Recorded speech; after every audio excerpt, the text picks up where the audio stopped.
Making our way through the documentation, we are going to have a look at some of the different editors in Blender 4.0. Blender has quite a few different editors. In the last video, we talked about areas, and an editor is contained within an area that controls its size and placement. You can put any editor inside of any area. The list of general editors that Blender includes are the 3D viewport, the image editor, the UV editor, the compositor, the texture nodes, the geometry node editor, the shader editor, the video sequencer, and the movie clip editor. After these editors, we see animations editors such as the dope sheet, the timeline, the graph editor, the drivers editor, the non-linear animation, and the scripting editor. Text editors, the Python console, the info editor and data. Outliners, the properties, the file browser, the asset browser, and the spreadsheet, and the preferences. If we add an area, we can change to any of these editors within this area. Let's explore the 3D viewport editor in an introduction in this video, which is by default what we see in the layout workspace when we first open Blender. The 3D viewport is used to interact with the 3D scene for a variety of purposes, such as modeling, animating, texture painting, etc. In the video on areas and regions, we saw that editors have a header region. Here we can change the mode of the editor. Alternatively, we could press Ctrl or Command plus Tab to open a pie menu and select which one we want while hovering over the editor, since the default is object mode. When in object mode, it would allow you to, for example, place a character in a scene and pose it.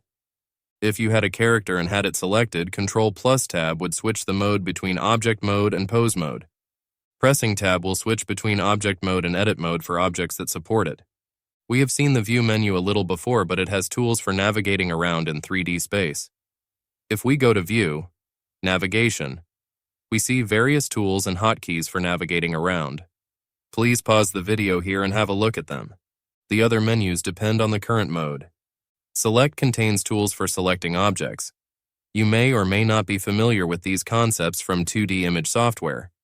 You can also drag from 3D space over the object that you want. You can add an object with the Add menu or with Shift+A, which is a lot faster and recommended.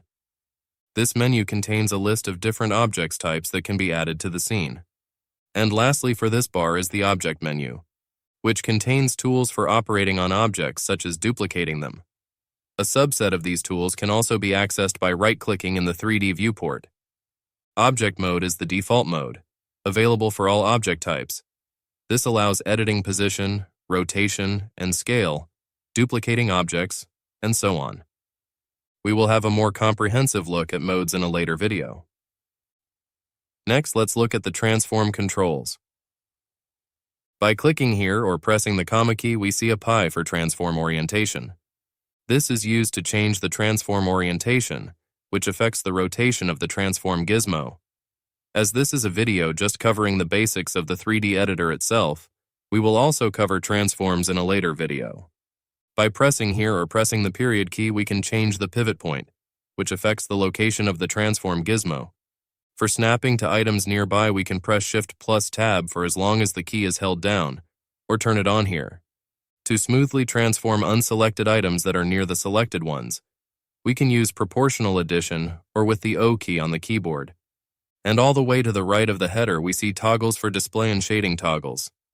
We can toggle object type visibility, which changes which types of objects are visible, selectable in the 3D viewport.